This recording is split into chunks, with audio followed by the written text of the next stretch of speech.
Dear ladies and gentlemen, good afternoon. Welcome to our press conference. Let me start by introducing members of NDB management. Her Excellency, Madam President Dilma Rousseff, of course you know her. From my left side, Vice President Manalia Ratsoma, Chief Financial Officer, Vice President Vladimir Kazbekov, Chief Operating Officer, Vice President Anil Kishora, Chief Risk Officer, and Vice President Mr. Zhou Tianwu, Chief Administrative Officer. Let us start with some explanation about today's format. We will have 30 minutes for this press conference. First, we start with introductory remarks by President Dilma Rousseff, and then we open the floor for your questions. Madam President, we are happy to give floor to you.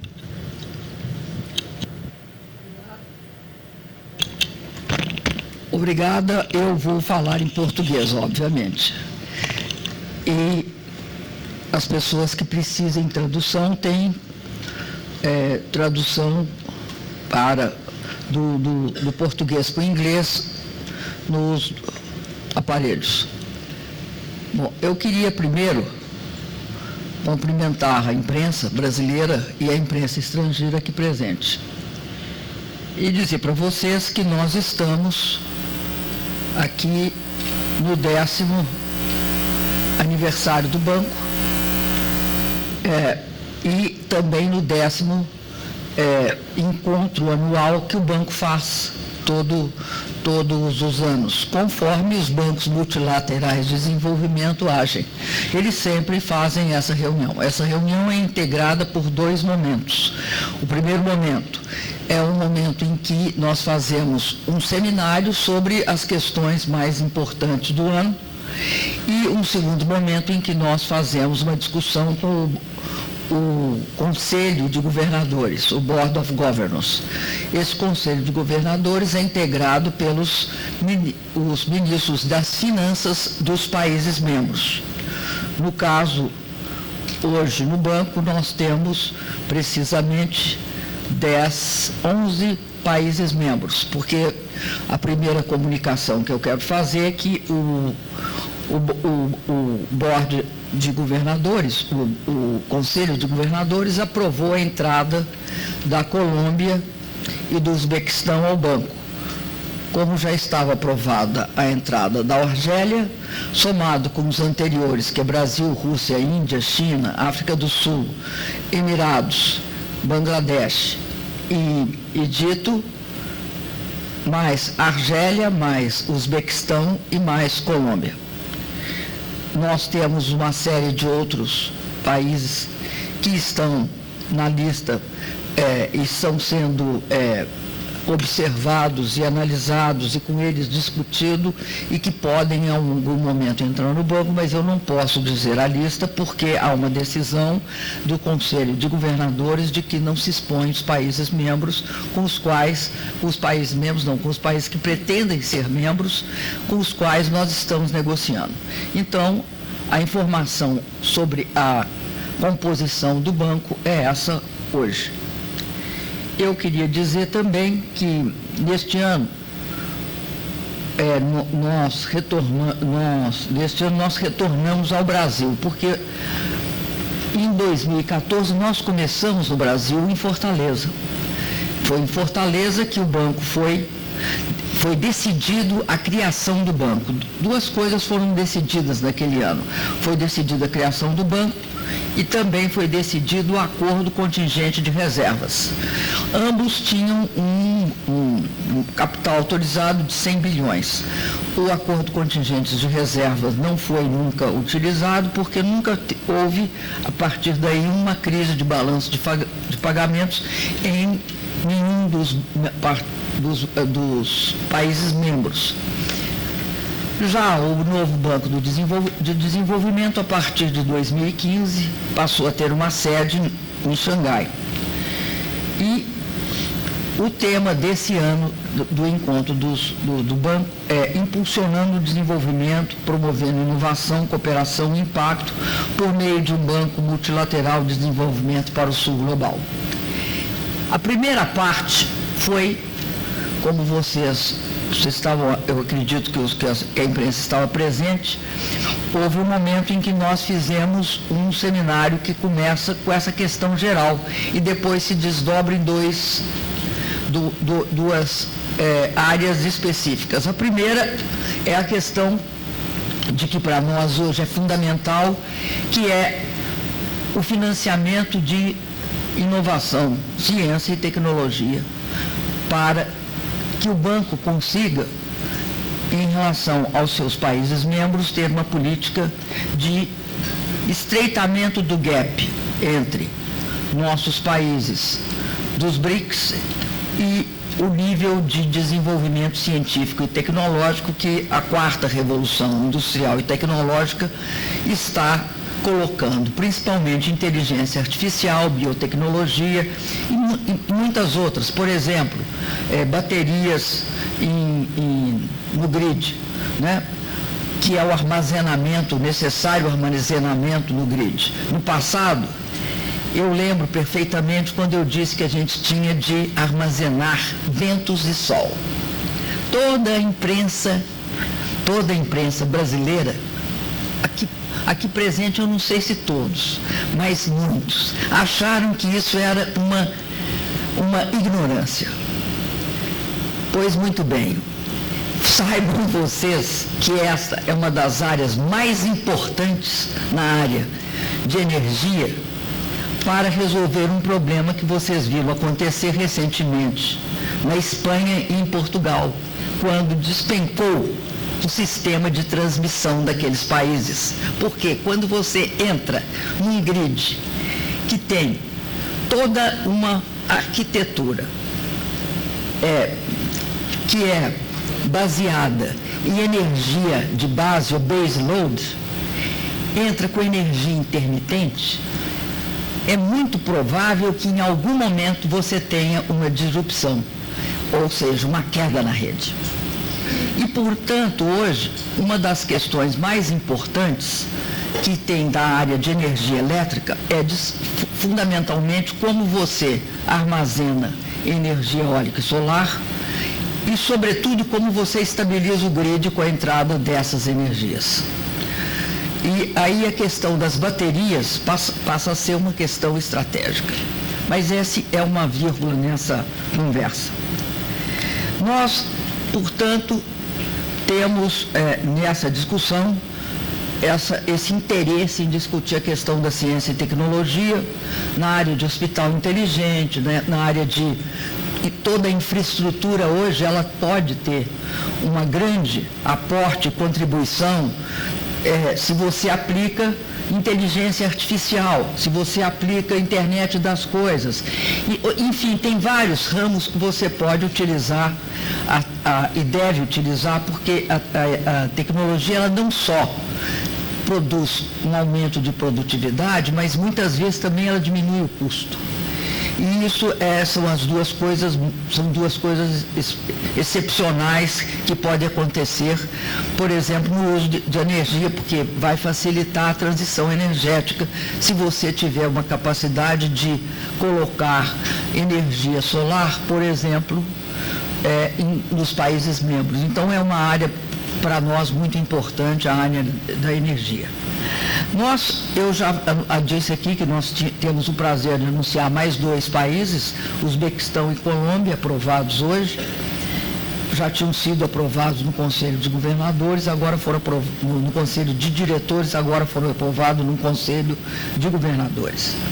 Então, para nós, eu queria falar um pouco sobre a governança do banco. Nós somos um banco, né? Como diz o pessoal do Oriente Médio, nós somos um banco feito por países do Sul Global para os países do Sul Global. E o que é a diferença entre nós como banco? A primeira questão é que nossa relação funcional é baseada na igualdade.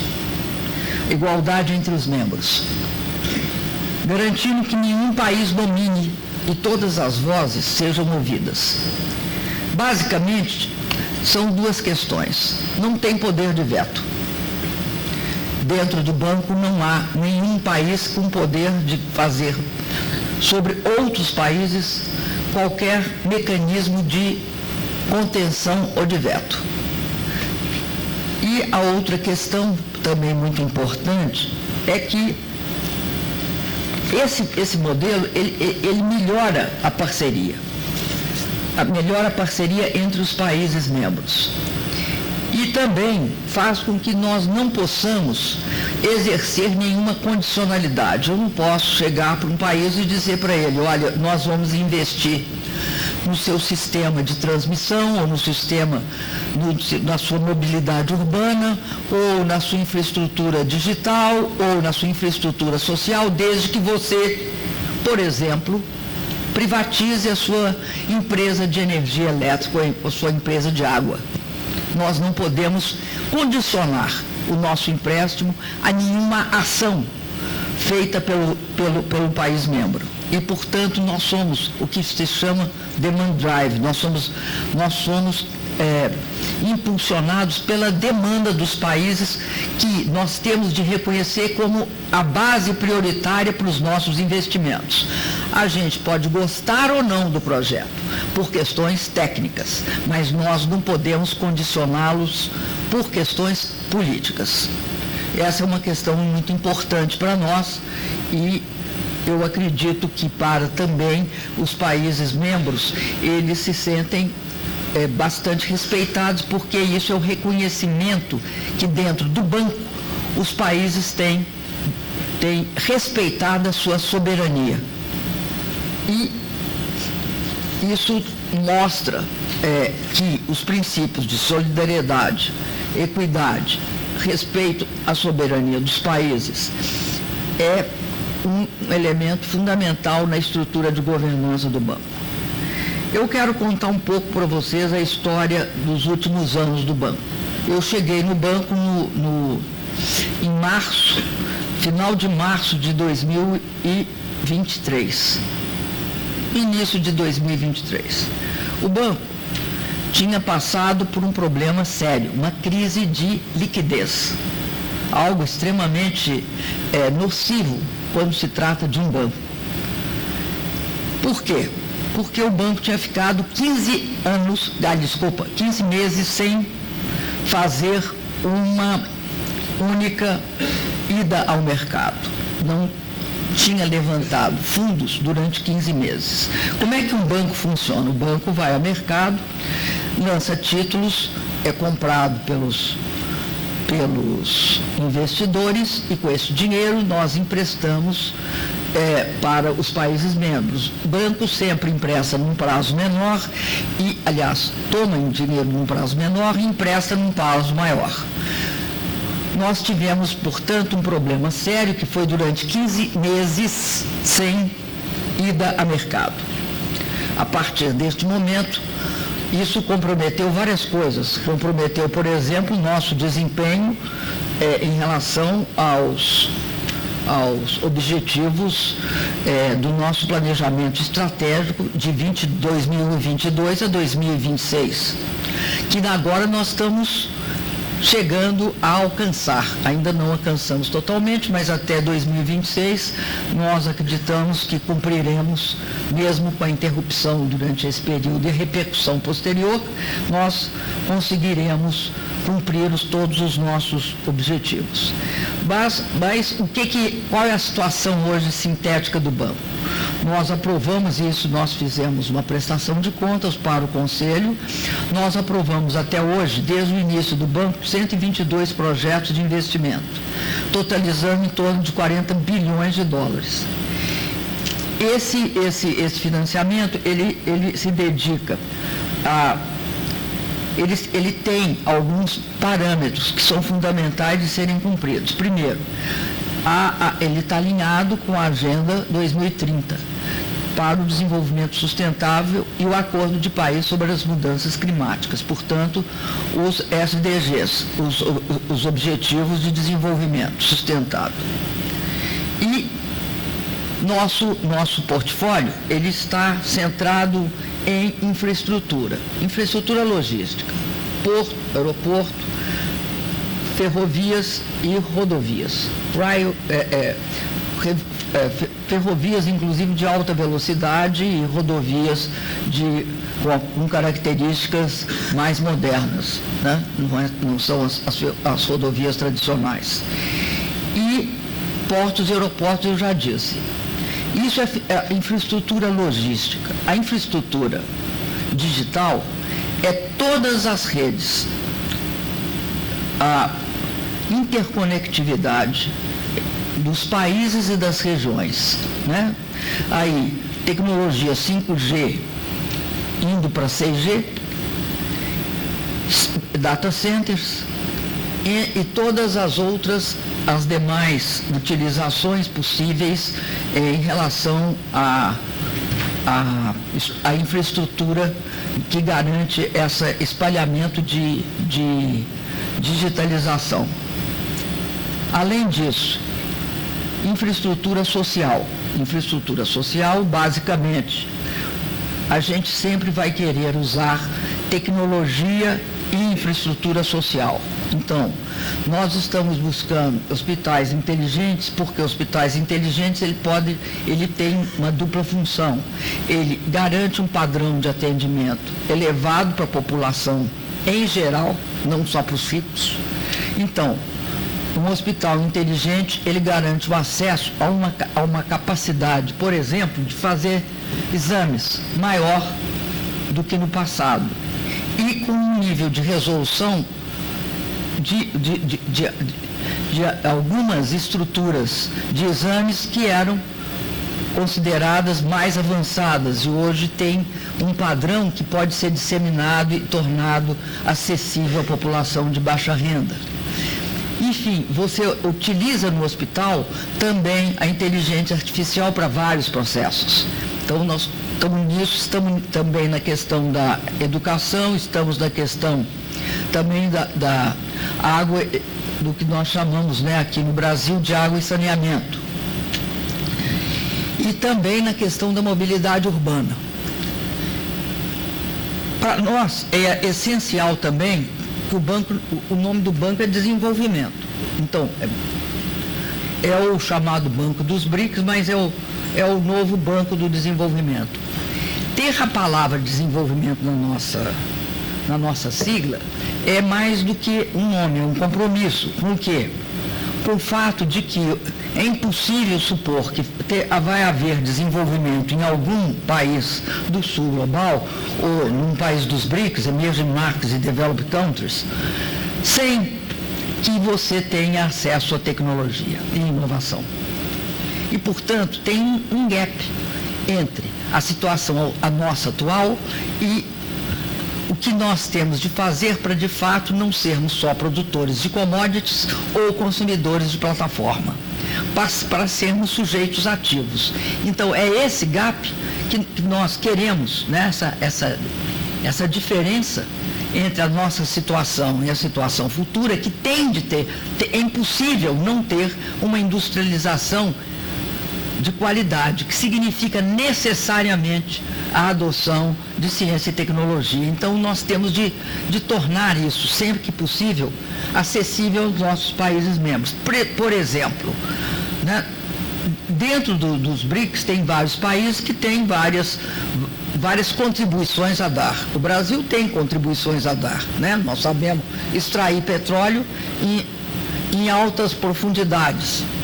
Mas petróleo não é o nosso melhor exemplo. O nosso melhor exemplo é biocombustíveis. Nós temos toda uma tecnologia de biocombustíveis. A China é tida, e todo mundo sabe que tem expertise em veículos elétricos, painéis solares. A China está numa área de energia verde com alta tecnologia, também em outras áreas. A China tem a robótica, nós teremos de necessariamente introduzir a robótica nas nossas indústrias. Então, nós temos uma visão da ciência e da inovação baseada no desenvolvimento e na aplicação da ciência em todas as áreas, principalmente inteligência artificial. Isso para nós é um elemento fundamental e que vai fazer com que as nossas diretrizes para investimentos estejam também considerando isso e considerando essa capacidade. Por exemplo, a Índia tem uma especialidade enorme em economia digital. Tudo isso nós queremos que seja algo que nós possamos transacionar entre os nossos países em termos de comunicar e dar alternativa de acesso aos nossos conhecimentos.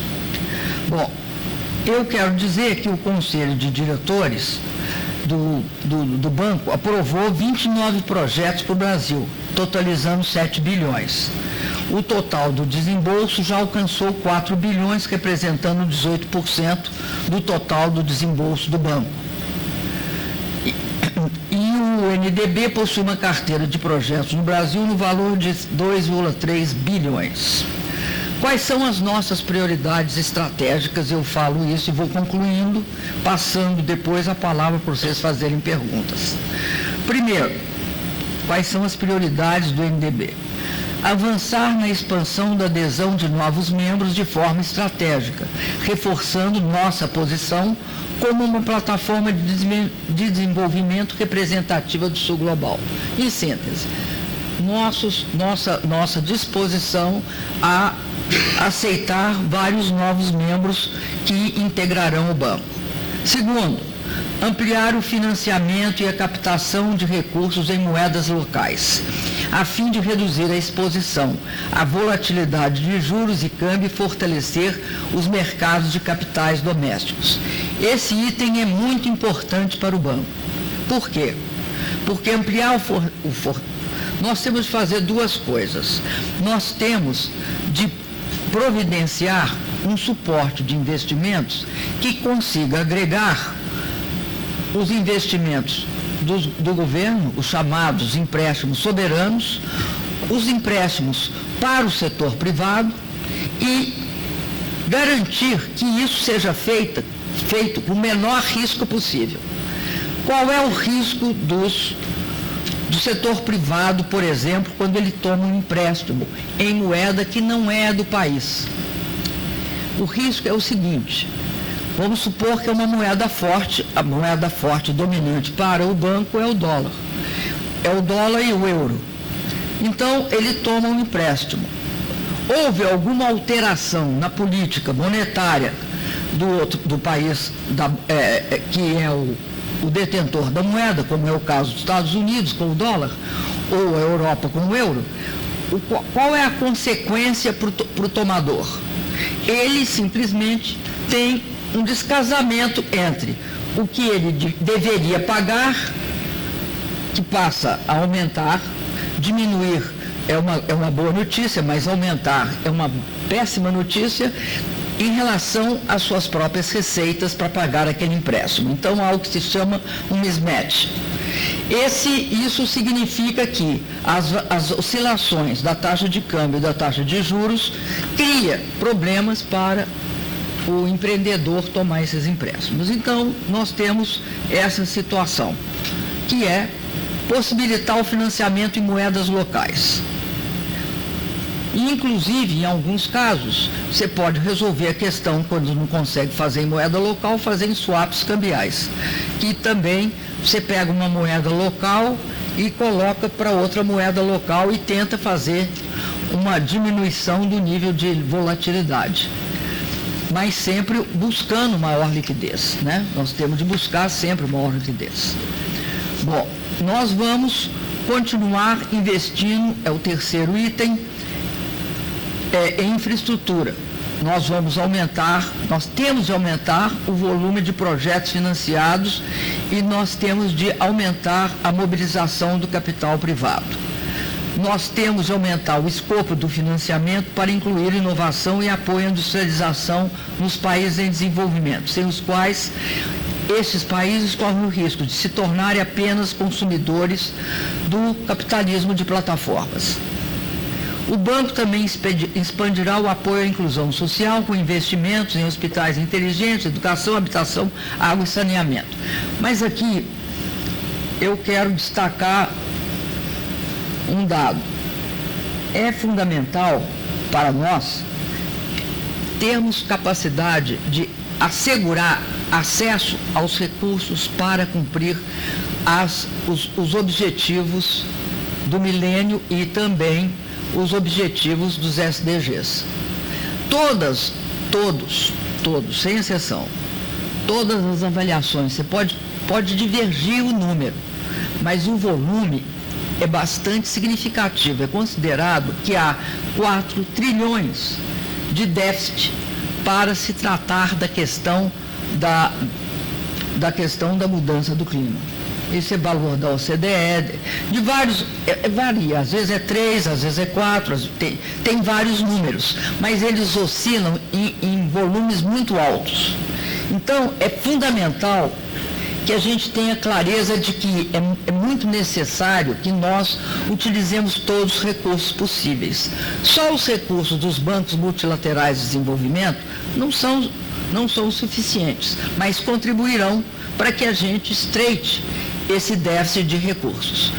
Daí porque, quando a gente fala que a gente tem de continuar investindo em infraestrutura, nós estamos falando o seguinte: o volume disso, a cada ano ele fica maior, a necessidade. Então, nós temos de recorrer a todas as formas possíveis de levantamento de recursos para garantir que os nossos países membros tenham acesso a suficiente fundos para investimento nessas questões que são cruciais, tanto adaptação quanto mitigação no que se refere ao meio ambiente. Bom, decorrente disso, nós vamos ter de aprofundar as parcerias com governos, bancos de desenvolvimento nacionais. Os bancos de desenvolvimento nacionais, eles são até mais importantes que os multilaterais internacionais, como o BRICS. Por quê?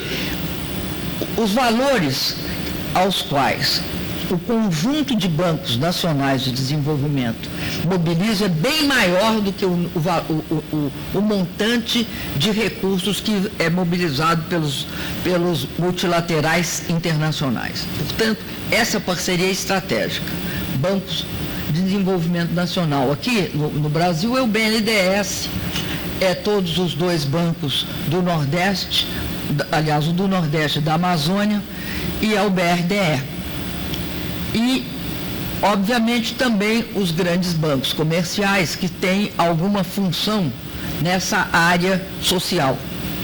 Além disso, o setor privado ele é crucial como elemento fundamental de participação. O banco tem algumas obrigações a cumprir metas com os bancos, com o setor privado.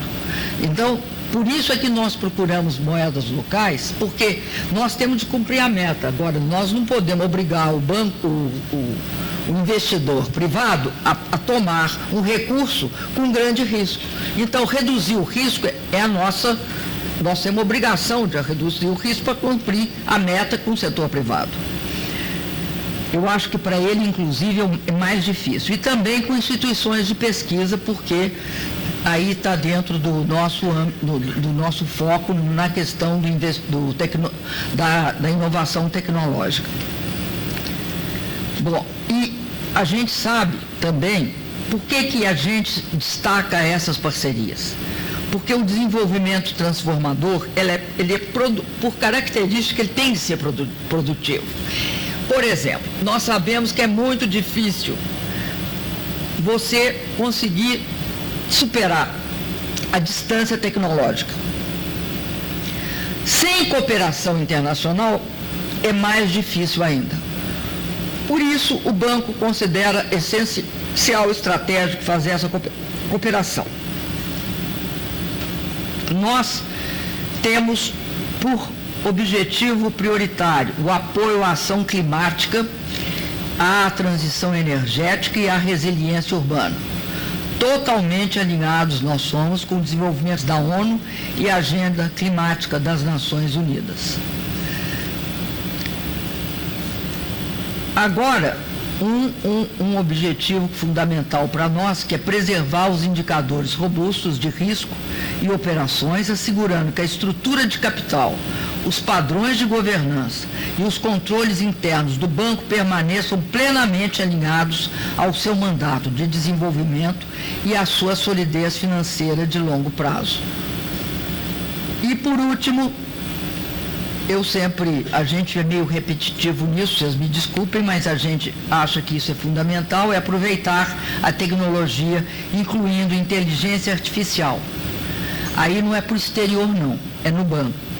Porque nós temos a missão de ser um banco do século XXI. Você não é um banco do século XXI sem duas coisas. Sem ter um conjunto de pessoas de alta qualidade, bons talentos dentro do banco, de um lado, e sem ter o que nós consideramos estratégico, que é a aplicação de tecnologia, especificamente inteligência artificial, para aprimorar os sistemas internos do banco, aumentando o impacto dos projetos e apoiando a construção de uma instituição que, de fato, usa a tecnologia para diminuir seus custos de operação e dirigindo os seus recursos menos para o custeio interno e mais para o investimento nos países membros. E com isso eu encerro a minha fala e me coloco à disposição dos senhores para perguntas. Madam President, thank you for your very insightful remarks. Now we open the floor for your questions. So please raise your hands, state your name and the name of media you represent. Please let us start. Thank you. Boa tarde, presidenta. Eu gostaria de saber, a senhora falou aí do número de 120... Você podia se identificar? Perdão, desculpe, presidente. Meu nome é Luciane Carneiro, eu sou do Valor Econômico. Estive, inclusive, na Cúpula de Fortaleza, em que foi criado. Sim, alguns de nós estávamos lá. A senhora falou, presidenta, do número de 122 projetos e 42 bilhões de dólares de projetos aprovados, né? Eu gostaria de saber quantos desses 42 bilhões foram efetivamente desembolsados, quanto a gente teve desembolso e quantos desses projetos já estão em curso. Gostaria de saber também sobre o relatório de 2024 do banco, quando ele vai ser divulgado. E eu queria saber, a senhora falou aí do período de crise, que foram 15 meses sem emissões, né, do banco, com dificuldade de emissões. Eu gostaria de saber se depois desse período ainda há dificuldade de captação de recursos no mercado e se de alguma forma o custo dessa captação tem sido afetado por causa das sanções à Rússia. Obrigada, presidente. Olha, eu respondo uma parte, depois passo para os outros vice-presidentes responder especificamente.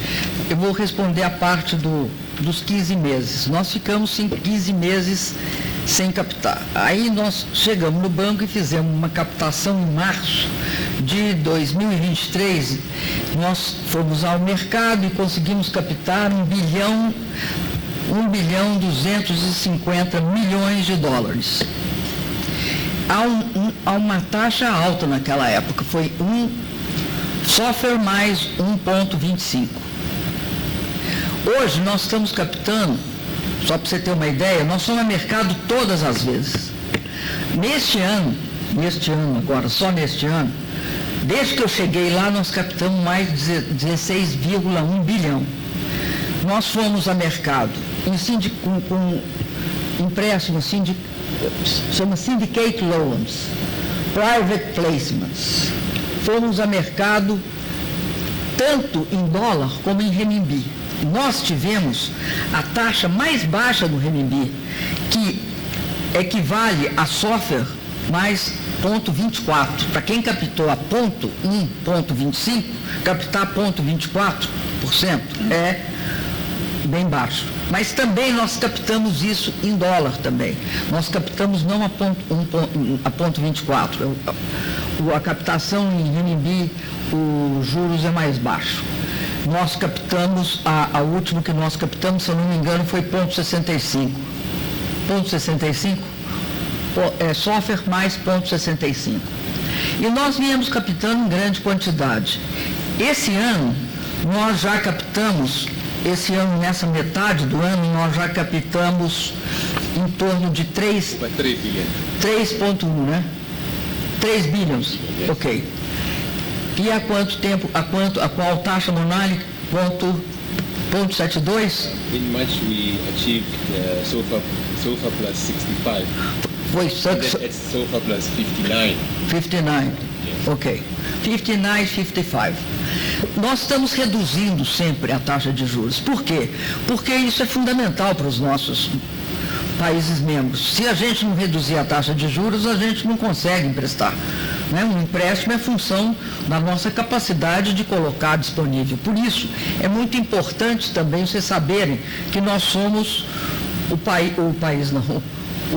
banco que tem o melhor desempenho no mercado de panda bonds, que é o mercado de pandas chineses. Porque a taxa de juros chineses equivale, por exemplo, após swap, ou seja, após a gente converter os recursos de renminbi para dólar, equivale a software mais 0,24. É uma das menores taxas de juros disponíveis, inclusive não tem uma taxa tão baixa no mercado americano. Mas nós fazemos sempre um mix, né? Muito importante para o banco captar em dólar e captar em euro, e captar em todas as moedas. Agora, recentemente, as agências de rating, primeiro, a Fitch reconheceu que o banco tem uma boa governança, uma ótima, um ótimo manejo do risco, condições bem, e manteve, por exemplo, nós somos AA para a Fitch e temos outlook positivo, etc.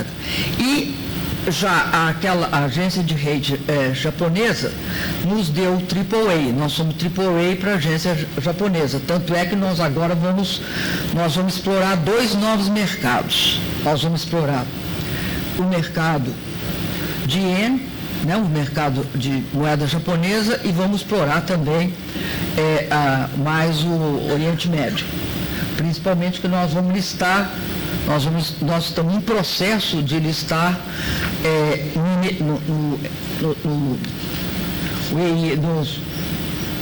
eu tenho hora que me foge o nome em português, os Emirados Árabes Unidos. Então, essa parte da pergunta é o seguinte: nós fomos assim inúmeras vezes, mas nós não fomos só em emissões públicas, nós fomos em emissões públicas, que são muito importantes, que são elas que dão a clareza de que a instituição é sólida, mas nós inovamos também. Fomos em Revolving Credit Facilities e fomos em Syndicate Loans. E Public Placement. Public Placement nós estamos fazendo sistematicamente. Agora mesmo estamos fazendo um Public Placement com Nomura, não é isso? Currently Nomura, yes. Nomura, ok. Bom, essa é a minha parte. Eu gostaria que você, Kazbekov, explicasse a respeito. I would like that you, Kazbekov, I talk to them in Portuguese and they try to understand, but they don't understand. I would like that you explain about the disbursement project. So I try to explain the situation with overall disbursement, a number of projects going to be disbursement, and then provide some data on Brazilian pipeline, which could he wants microphone. He wants all pipeline. All pipeline. Yes, as for all pipeline is already explained by President. You have to speak in the microphone. This one. I'm speaking, but you give me not good enough. I don't. Okay, that one is better. Yes. Okay, perfect. So as for the total amount, that number of the approved projects, President already provided this number. We have in total more than 120 projects approved, and the cost of this 120-something project like $40 billion. Yes, and for disbursement, as for the moment, the overall disbursement level like $22.4 billion. That's the numbers. As for Brazil, the amount of the approved loans 4.4 billion, 6.4 billion, 4 billion already disbursed, and Brazilian portfolio rather robust and it's good portfolio, and we have it's like 18% of NDB portfolio, and nearly the same number of overall disbursement from NDB, 18%. So more than 20% if you look at the number of the projects. It's like 23% of the project moving to Brazil. As for the recent development, as the President already mentioned, we have last year, we have first ever project financed by local currency from one country named China to another country. We use CNY to finance project in Brazil. That was the first experience for NDB. We use directly CNY for CPFO project, this energy distribution system in São Paulo with Chinese company, and we use CNY to finance project in Brazil. And just yesterday we signed MOU on another project. It's huge project, Gacha in... No, for Portuguese, Gacha. Okay. I'm still learning. Okay, so for this... Okay, yes, I have no other option. So, the project with Chinese and Brazilian company from China side, State Grid, and they will start construction of the huge transmission system in Brazil, Northeast region, and Brazil, NDB will participate in that project by, say, nearly 3 billion CNY. That project to be financed by CNY too. That's for Brazil. For NDB, it's interesting to use other currency from other member country to another one. So it's just short remarks on your questions.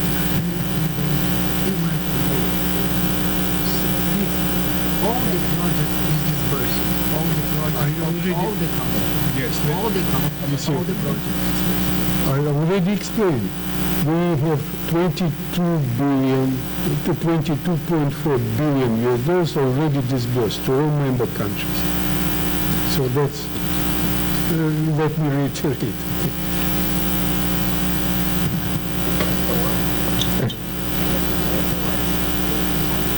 You mean annual report? That's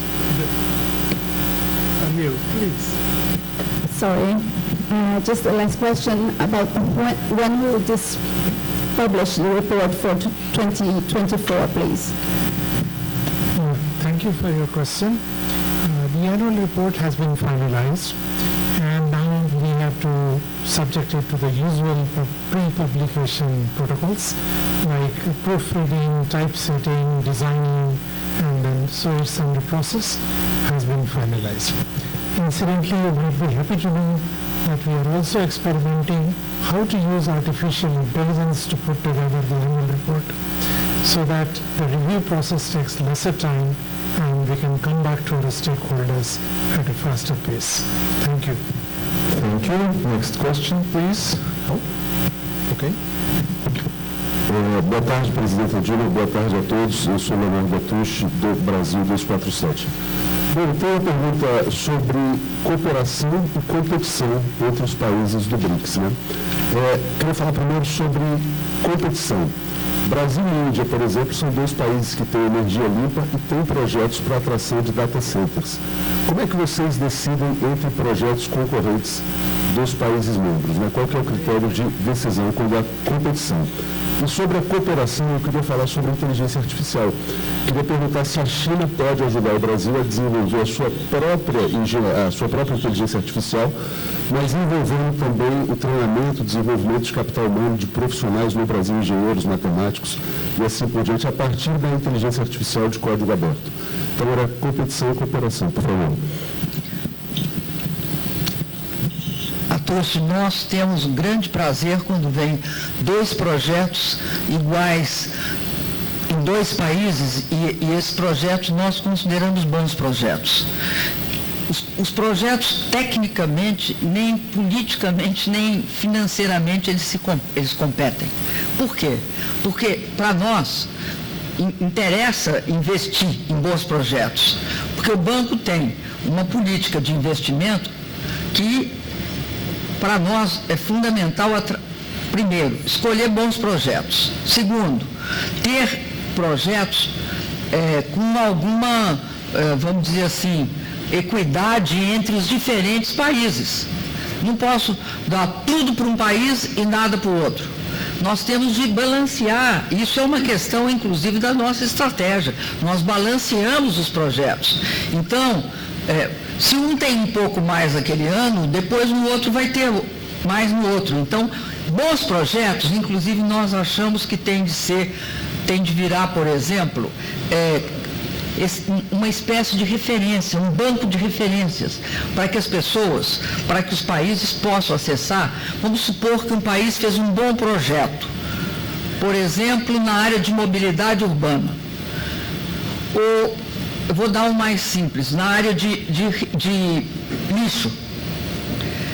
A área de lixo é uma área muito difícil para todos os países. Então, se nós tivermos um bom projeto que transforme lixo em fertilizantes, por exemplo, com bioreatores, nós vamos ter um projeto possível de ser utilizado em todos os países, porque em todos os países você tem a necessidade de transformar lixo em alguma coisa que não seja poluente. E ótimo se for em termos de fertilizantes. A mesma coisa do hospital inteligente, por exemplo. Você tem uma política, você tem uma possibilidade de fazer um hospital inteligente de referência e replicar ele para os outros países membros. Então, tem muito pouco a questão para nós de competição entre os países. Primeiro, porque nós temos de dar um nível similar baseado em equidade entre os diferentes países, e segundo, porque nós gostaríamos de levar todas as grandes, em inglês, breakthroughs, ou seja, as grandes possibilidades de inovação para todos. Então, não vejo, não é esse o nosso problema. Nosso problema, pelo contrário, é ter bons projetos. E ser capaz de levar alternativas quando eles não têm. Mas, basicamente, receber as deles, porque também tem as prioridades. O Uzbequistão tem as prioridades deles. Né? Muitas delas vão ser compartilhadas. Né? Just a couple of additions to President's explanation. You know, we have, this is one of the benefits of NDB in the Articles of Agreement. Procurement for the project, preferably, to be done in the member countries. This is first. The second, the procurement depends on borrower. So if, say, they consider, it's like normal bidding process. Let's say if any entity in Brazil consider, say, Indian equipment better than Chinese or Russian, whatever, that's up to them. We have only one particular clause in the Articles of Agreement, preferences to the member country. So that means if we have any competition in between member countries for a certain project, okay, it can improve the quality of the project. It's simple. So the other matter, artificial intelligence, which it's up to the, so we would be more than happy to help Brazilian company to set up connections with Chinese companies, Indians. We have access. So it's up to them. Like we did for that hospital in São Paulo, we provided them access to the knowledge of certain achievements of the member country in that particular field. If Brazilian company have an interest in getting certain support from technical support or technological support from the countries, any country within the membership, fine, perfect. They can come to operations in Shanghai, section in charge, or partnership, we will help. That's all. Thank you. Dear colleagues, I think that we are approaching the end of press conference, so we probably have time for maybe one or two more questions. Please raise your hands. I think we're not covered. Thank you. Boa tarde, President Giorno. We also want to welcome for other vice presidents, especially from our Chinese vice president. Meu nome é Tiago Huang, sou correspondente da agência Xinhua da China, no Brasil, desde 2007. Então, eu também esteve naquela cúpula de Fortaleza em 2014. A minha pergunta é muito simples. Qual é a diferença principal entre o Banco do BRICS e o Banco Mundial ou talvez o Fundo Monetário Internacional? E no seu próximo mandato, o banco vai trabalhar junto com o setor privado para ajudar o sul global? Obrigado.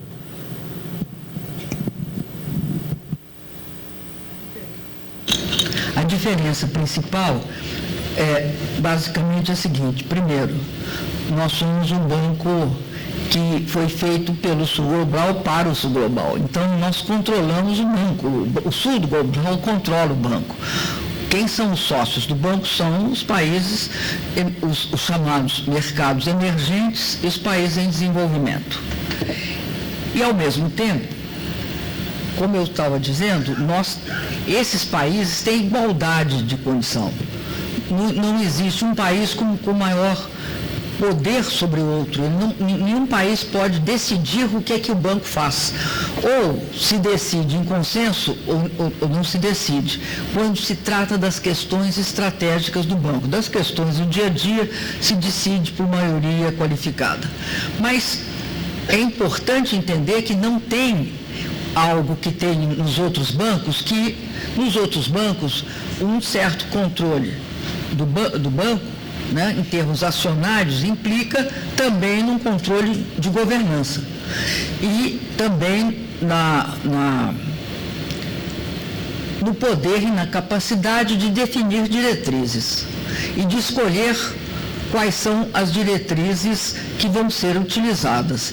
Enfim, se você, por exemplo, vai investir mais ou menos em controle de mudança do clima, e se você vai decidir, mesmo que um outro queira que não decida contra a mudança do clima, você pode ter, como você tem poder de veto e poder de direção, você pode decidir contra a mudança do clima, por exemplo. Além disso, tem uma característica do banco que eu acredito que é muito importante. Nós damos prioridade àquelas questões que são essenciais e prioritárias para os países membros. Nós não impusemos a eles quais são as prioridades deles. Nós não dissemos a eles, olha, seu caminho de desenvolvimento necessariamente é esse. Se perguntar para nós qual é a nossa opinião, a gente dá, mas não está condicionado a ele a aceitar ou não. Ele apresenta a proposta baseada nas suas, por isso que a gente fala que é demand, we are demand-led. Nós somos impulsionados pela demanda. A demanda cria o que nós fazemos. Eu não vou lá e apresento para ele um projeto prontinho. O que eu posso fazer é o seguinte, olha, tal país fez esse projeto, você quer? Posso falar isso, mas eu não posso falar para ele, você tem de fazer esse projeto. Nem as condições em que faz o projeto. Não posso condicionar o financiamento a nenhum critério que não respeite a soberania e a prioridade dos programas específicos de cada país. Nós não temos mandato para ir além da prioridade de cada país. Essa, eu acho, é a marca maior da nossa diferença. Thank you, Madam President. So now the last question probably, somewhere from back. Boa tarde, presidente. Aqui atrás. Lisandra Paraguaçu, da agência Reuters. A trilha financeira do BRICS estava trabalhando com o banco num mecanismo de garantias para baratear o custo de empréstimos, né, para empresas privadas, para projetos de infraestrutura. Queria saber se isso avançou, se tem uma tendência a anunciar isso ainda nessa reunião.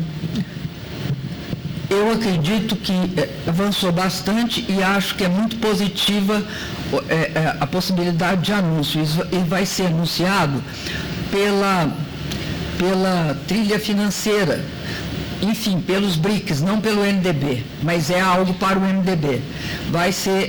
Eles discutiram a informação que eu tenho, que está praticamente aprovado, e essa questão das garantias, ela é muito importante, porque também é uma forma da gente baratear o nosso custo de financiamento, que é uma questão que nos preocupa muito, porque as garantias são, e nós estamos fazendo isso de uma maneira bastante passo a passo, né? Inclusive meio assim, nós começamos incubando as garantias dentro do NDB.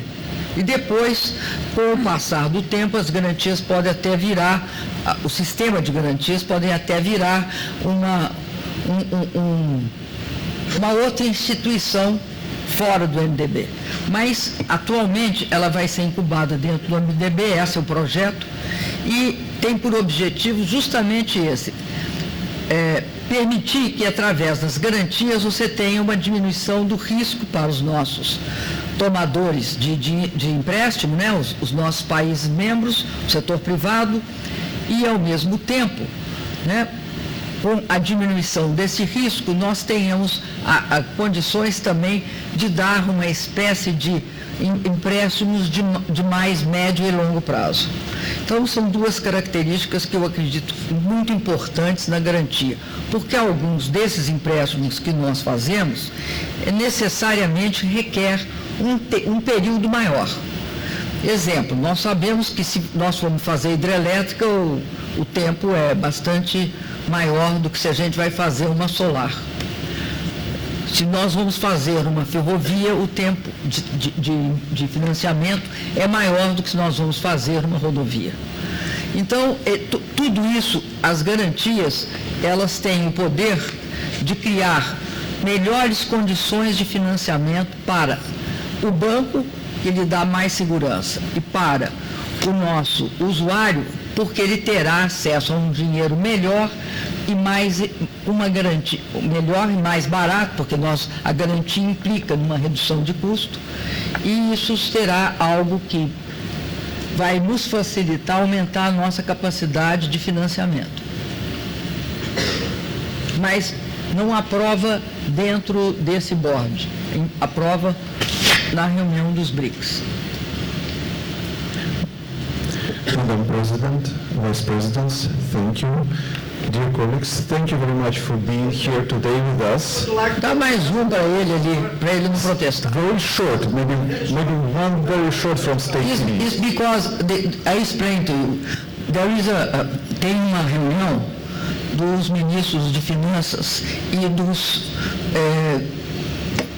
governors, não, dos diretores, dos presidentes de bancos centrais. Essa reunião é o chamado track financeiro que nós temos de ir. Tá bom. Não é uma questão que a gente pode escolher. Ok. Muito obrigado, presidenta Dilma. Obrigado aos demais. Obrigado aos organizadores.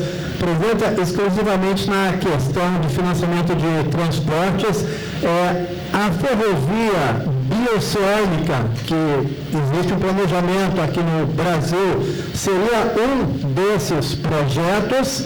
E a questão que se fala muito de uma moeda própria, já se explicou que não é bem moeda própria no BRICS, aí se falou uma desdolarização e o presidente lá dos Estados Unidos ficou uma fera.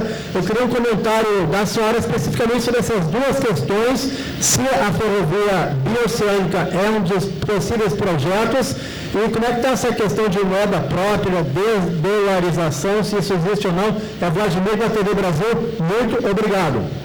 Olha, a questão da chamada ferrovia bioceânica, aquela que ligaria o Atlântico ao Pacífico, é uma questão que é do escopo do governo brasileiro com o governo chinês.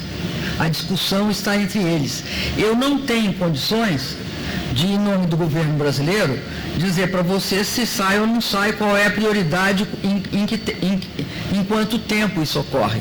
Eu acredito, pelo que eu vi nas últimas vezes, que ela tem grande prioridade, que ela está dentro do PAC e tem uma parte dela que está dentro da Belt and Road, principalmente a parte lá do Peru está dentro da Belt and Road Initiative, e tem o porto de Xangai ali. Então, pode ser que saia, eu não tenho como te dar uma certeza disso, uma informação, porque não está na minha alçada, seria até estranho se eu entrasse nisso. A segunda questão da desdolarização eu vou te explicar.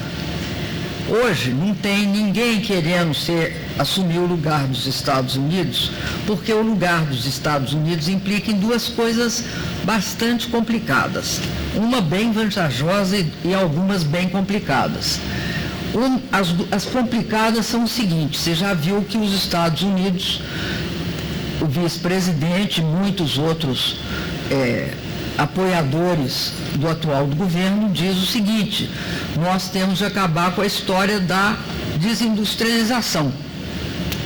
Ora, a industrialização é devido ao fato também, não só isso, mas é devido ao fato de que uma moeda hegemônica tem de fornecer dólar para o resto do mundo.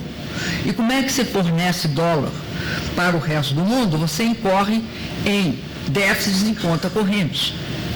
Ao incorrer em déficits em conta corrente, você fornece dólar para o resto do mundo e tem um benefício. Qual é o benefício?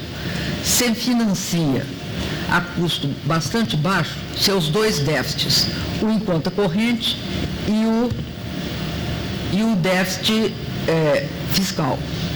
Mas você se torna um país, como os Estados Unidos se tornou, desindustrializado, você perde a sua indústria. Quem quer fazer déficits elevados em conta corrente e ter alguns problemas sérios no balanço de pagamentos? Então, essa história de desdolarização, vamos botar assim entre aspas, tá? Eu acho extremamente complicada, não vejo assim com seriedade que isso esteja ocorrendo. Mas, por outro lado, tem vários problemas ocorrendo sim. Quando houve, todo mundo viu, né, é só ler os jornais, pelo menos do resto do mundo, que após o Liberation Day, ou na situação do Liberation Day, duas coisas estranhas aconteceram. O dólar, geralmente, quando tem crise, né, o que acontece com o dólar? Todo mundo procura e corre para o dólar, porque era um local que te protegia. Todo mundo corria. Neste episódio, não correram para o dólar.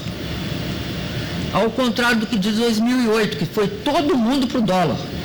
Então, o que começaram a dizer nos Estados Unidos?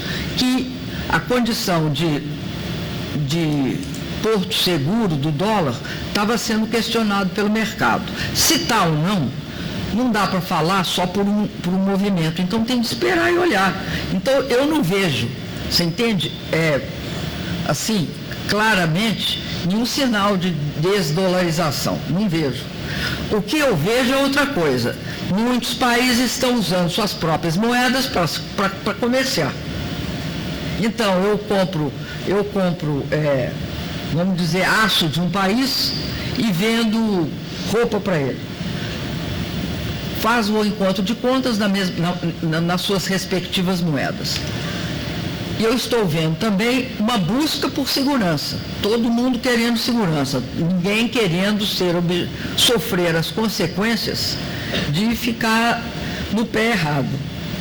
Então, acho que está havendo muita diversificação. E quem decide isso não é nenhum investidor externo, é o mercado. E quem está fazendo algumas movimentações é o mercado financeiro internacional. E Até onde eu saiba, o mercado financeiro internacional continua dolarizado. Tem problemas, ou seja, tem uma opção de gente, tem uma opção de países fazendo negociação em moeda própria, tem. Agora, isso é uma outra questão, né? A moeda como meio de troca e meio de pagamento. Isso, há muito tempo que está havendo isso, pagamento de petróleo, por exemplo, em moeda própria. Agora, isto não significa que a condição de ativo de reserva de valor do dólar esteja comprometido. Está bastante atingido por duas coisas, pela guerra tarifária, mas sobretudo pelo fato da dívida estar 36 trilhões e a tal da Big Beautiful Bill Act. Vários órgãos supõem que elevará para em torno, ninguém sabe se é 3 ou 5 trilhões até 2030. Isso coloca muita gente pensando, vão continuar sendo financiados ou não? E não somos nós aqui para responder, viu? Nós não temos, vamos dizer assim, o nosso banco não tem as condições para interferir no mercado. Nós não temos poder de interferência no mercado. A nossa área é fundamentalmente investimento. Nós não especulamos, nós não fazemos preço. Thank you, Madam President. Thank you, colleagues. This concludes our press conference. Please be seated for members of the management leave the venue. Also, we totally understand that probably many of you still have questions. Thank you, Madam President. Yes, with this concludes press conference. Vocês me desculpem, mas nós temos de ir, viu? Não tem como.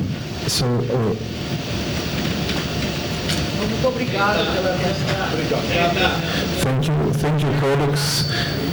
Colleagues, please remain seated. Please remain seated for a while.